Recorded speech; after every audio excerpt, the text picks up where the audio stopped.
Oh, alright, this could end up being the first vlog on my YouTube channel. So here at Urban Surf for the day, finally booked myself in. So been to the Wave Park down in Melbourne. It's run by the same company. So the Sydney one was built with a little bit more hindsight, so it's meant to be a little bit bigger.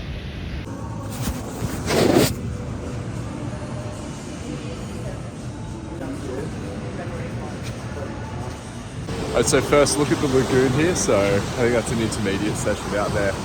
Wind doesn't look amazing this morning, but booked in, got an advanced turn sessions and then a regular advanced session. So hoping might be able to go for some airs in the advanced session. And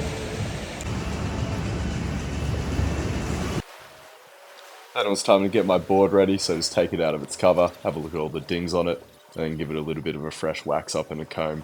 And had to go over for the safety briefing before I got suited up, and then just headed straight out there.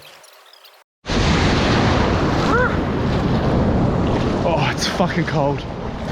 Alright,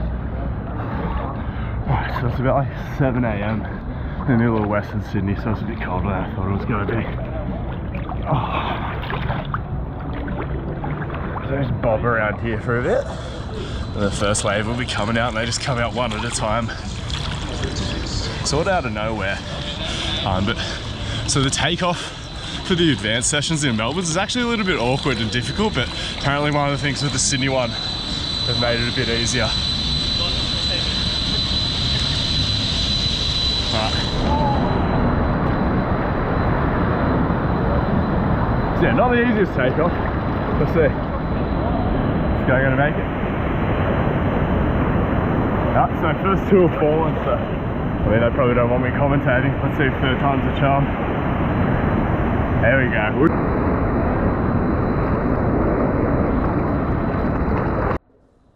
go. Just like that, it was time for my first wave, so just waiting for this guy to take off on his.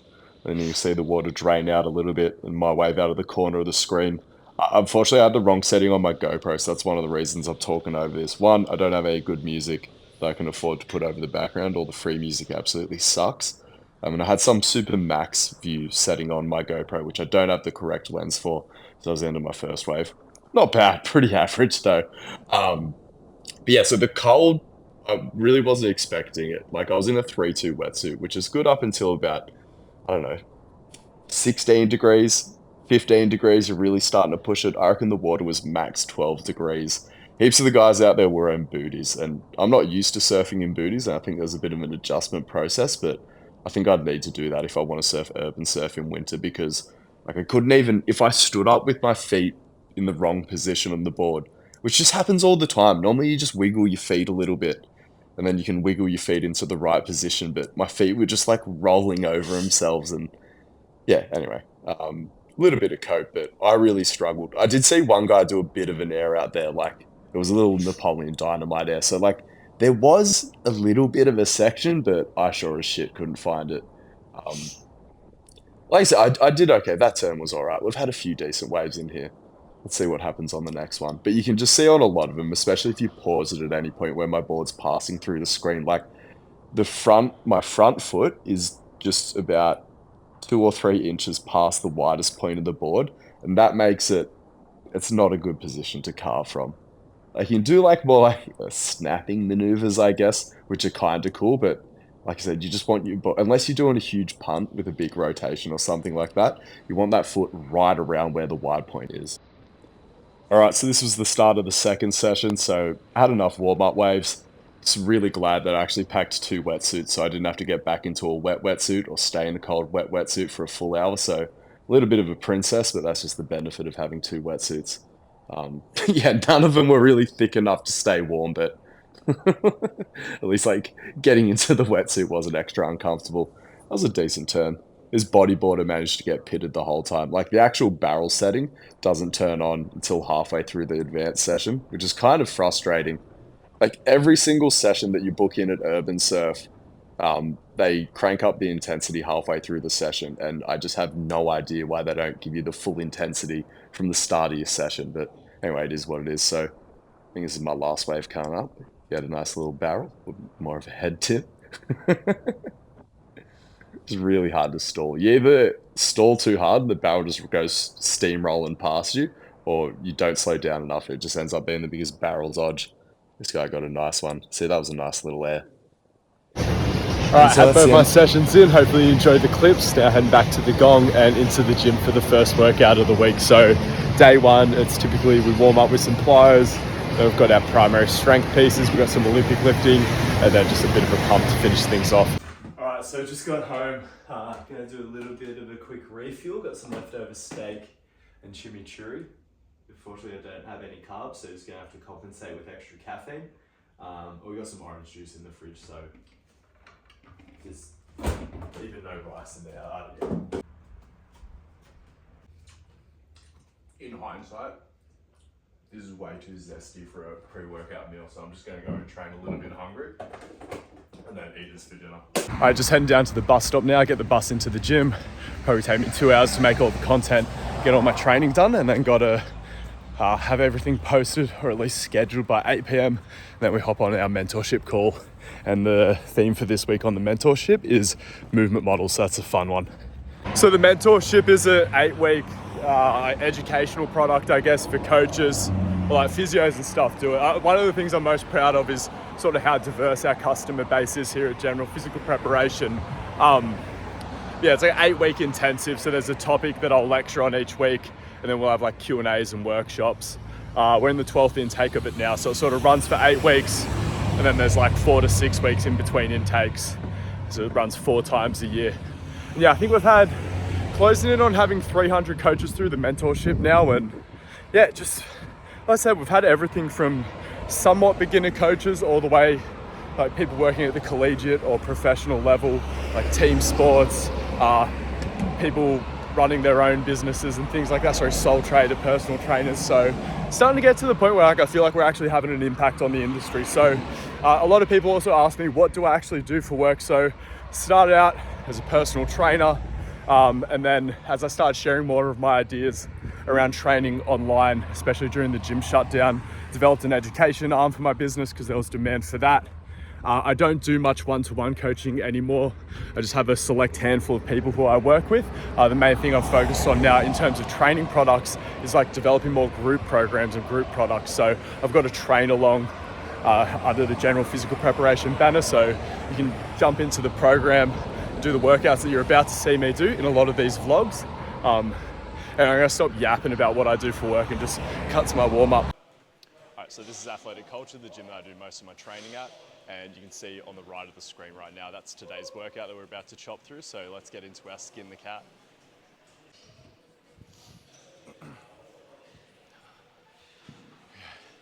I've really been loving including some gymnastics in my accessories, my warm-up series lately, because I just feel like you get sick pumps, but it also, you get the added mobility benefit, because it just exposes you to positions that are typically neglected in traditional strength training.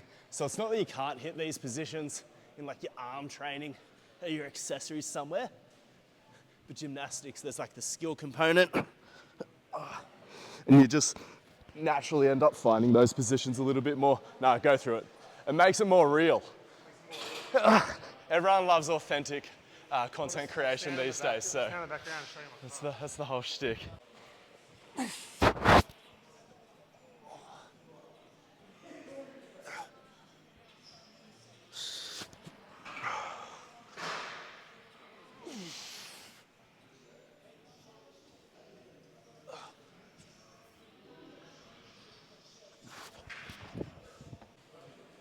All right, now into our plyo series. So we've got hop, hop, bound. So I follow the Matt Watson system for plyos. So we've got leaping, which is jumping and landing off 2 legs.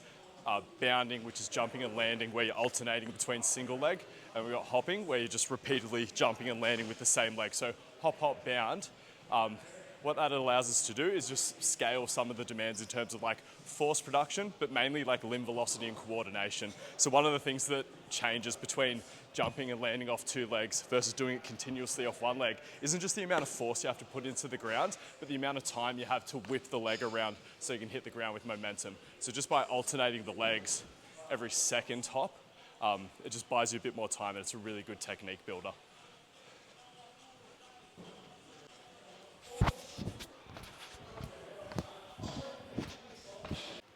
So I've got about 6 sets of this, so I'm just gonna build up in intensity over time. That was basically a warm up, and I'm gonna sort of go from like a lighter tier all the way up. I get 1 or 2 sets in at something close to a ping tier, where we start to see some deterioration in my form and the way I interact with the ground. And like what I'm basically looking for there is, as I'm increasing my intensity, I just wanna see my body's ability to maintain and even add to the momentum with each continuous rep, where as soon as you start to see your body just trying to slow things down, spending a lot of extra time on the ground in between reps as you increase the intensity, that's a sign that you're just not being as efficient and you're probably just thrashing yourself unnecessarily.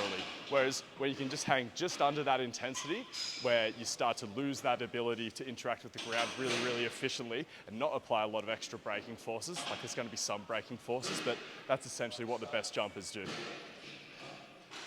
Again, to summarize that, like you don't really have to know what you're looking for. If you're just looking for it, Jack Edwards always talks about we want to make things look sexy. It's the best cue for this sort of stuff.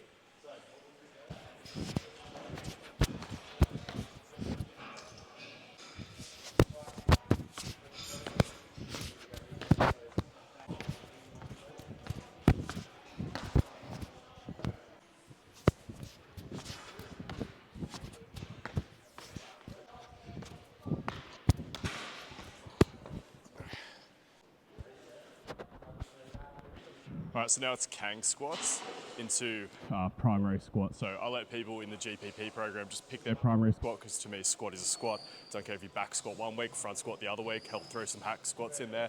At the moment, I've been enjoying back squats, so probably just because I'm coming off the back of a powerlifting comp, so the back squat position's just feeling strong in general. And it just feels weird warming up with Kang squats and then throwing the bar across your collarbones. I really like the Kang squat into back squat series. It's 2 sets of 5 for the squat. Can't remember the sets and reps for the Kang squat, but you guys would have seen it by now, and I'll read it before I start my set.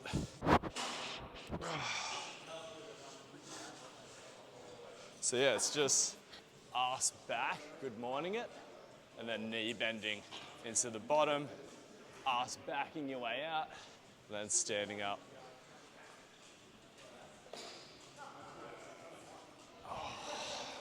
I mean, we could hit a Kang squat PR if I just threw my belt on, but I feel like that's a little bit naughty.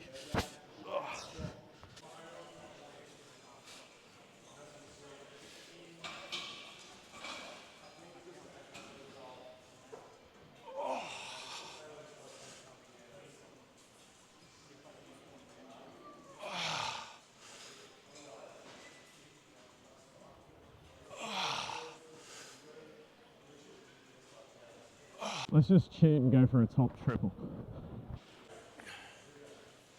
Anyone who's been keeping up with me for a while will know that I am a fan of squatty squats, but after actually putting the Kang squat into my program, I can see how it's a good technique builder for certain aspects of the squat, especially the back squat. Because the back squat isn't meant to be the most squatty squat. It's not pure like vertical translation of the pelvis, or like you're gonna be a little bit hingy. And I think like one of the things that the Kang squat allows you to experiment with is just finding the right amount of lean in your back squat. Because like I said, like it's nice, this idea of really upright back squats. It's just not a reality for most people. And I tell you what, like the thing that will make your back squat sexy, no matter what your limb lengths are, is maintaining your torso angle out of the hole.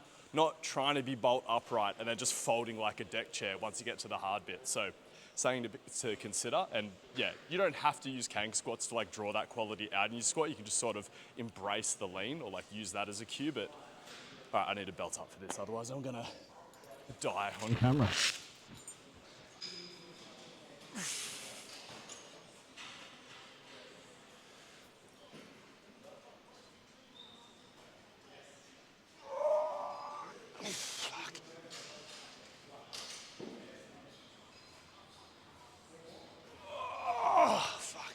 I don't know how clean these look from the back.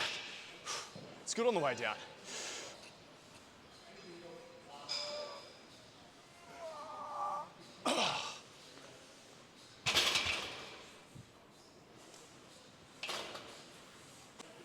Something else I've been trying to do is just bigger jumps in my warm-ups. It doesn't always go well. I don't even, like, I guess it's just productive from a mindset perspective, and sometimes when you're in a time pinch.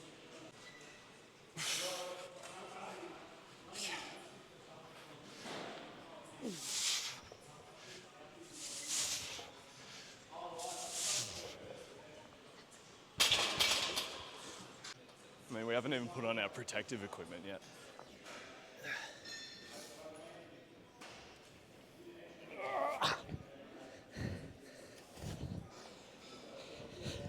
All right, if I absolutely send this into orbit, I'm taking 140 for the first set of 5.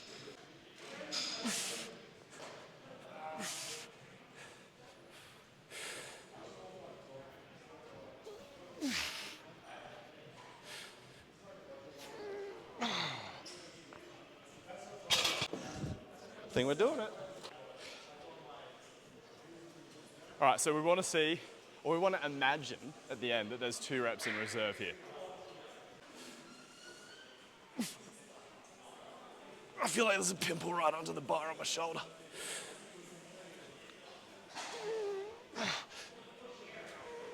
Oh yeah.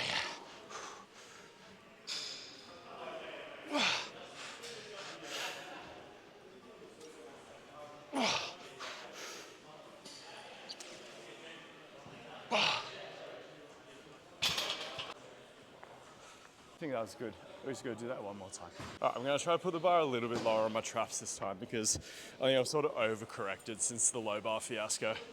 I guess for anyone who doesn't keep up with every single Instagram post, I did do a powerlifting competition about 2 weeks ago. So, like I said, leg strength is good. I just need to at some point convert it to a decent front squat, and then my Olympic lifting goals will be absolutely cooking. And that's a big focus for me in this track off season. So my biggest goal right now, outside of surfing, is to run a sub 12-second 100 meters, but in a race. I won't have an opportunity to do that no matter how well training goes until like late September, early October. So at some point in this track off season, I'm going to squeeze in a weightlifting contest. I feel like that's a nice sort of off season sport for a track athlete who loves training variously. But no rush to get into a competition because I've just been competing a lot lately, especially over just towards the back end of summer. Just got to absolutely nail the first 2, and then I can get it done.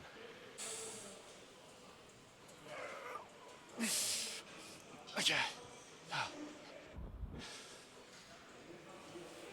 Easy.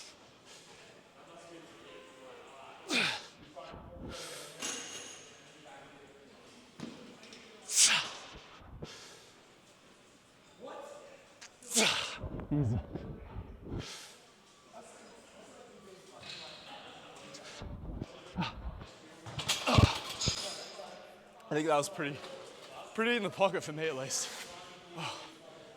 So for the Olympic weightlifting prescription, I just prescribe a constraint, an intensity and a set and rep setting. And I'll let people decide whether they want to snatch or clean and jerk. I've been mixing it up lately. Today I'm going to be snatching because I just want to yap away while I'm doing it and I don't have my hat. You need a hat to clip the mic onto if you don't want to destroy it doing clean. So we're doing snatches today.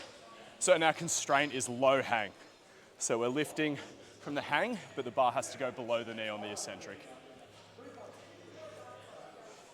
And we just got to build up to a couple of singles. I think like an 8 out of 10, so anything above 80 will be pretty sweet with here. All right, so I just forgot to hit record for the entirety of my snatch working sets. I'm just going up to it. I missed my top set twice in a row, so we made some big jumps. I was stoked about that, but I wanted to hit 80. For 3 singles, and I was chatting shit about maybe going up to 90, but then yeah, my legs just started to feel dead. Makes sense. Had a big surf this morning, hit a couple hard sets of squats, so. Okay, I just wanted to get some snatching on camera. I need these extra reps anyway. Need to practice. Okay, focus, eyes on the prize.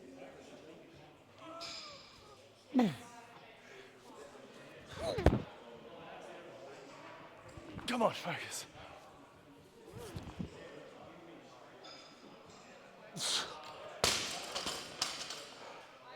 Okay, moving on to bench.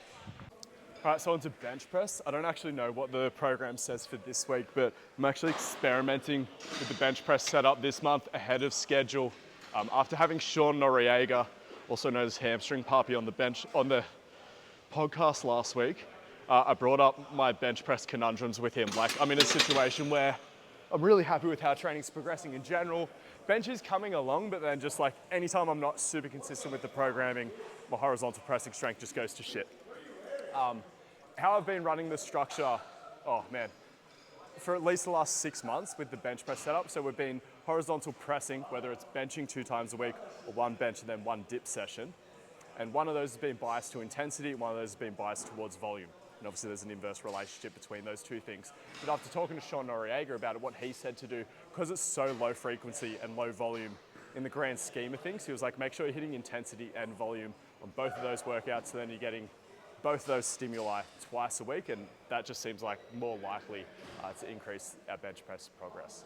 So I'll be doing that for the next couple of weeks, and then we're in week 2 of the current cycle of the GPP, so in another 3 weeks, everyone will be on this bench press structure, assuming I don't run into any problems with it. So I don't know, I reckon just for the single, I'll try to hit like a triple at like an 8, and then try to hit some back offs at about a 7 to 8 as well.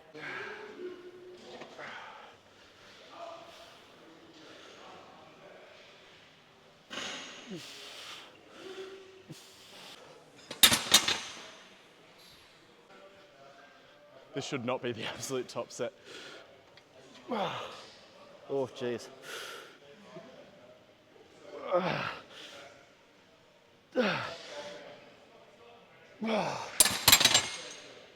Probably shouldn't be too much more. Maybe go 85.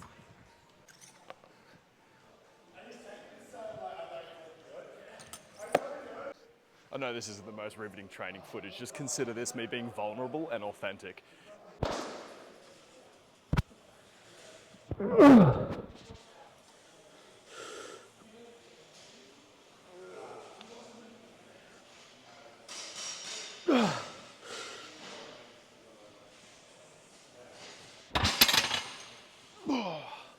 don't know if there was 2 reps in reserve there, but we didn't die. Also, I'm gassed.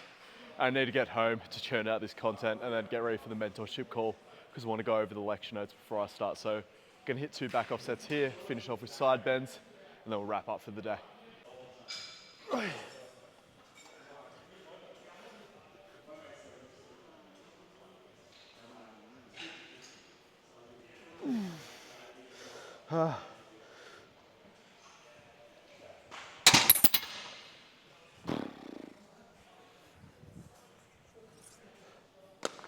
I'm backing down the back offs even more. Whatever. We're digging our way out of fucking a decade of neglectful bench training, so it's not an overnight fix. It's no secrets. All right.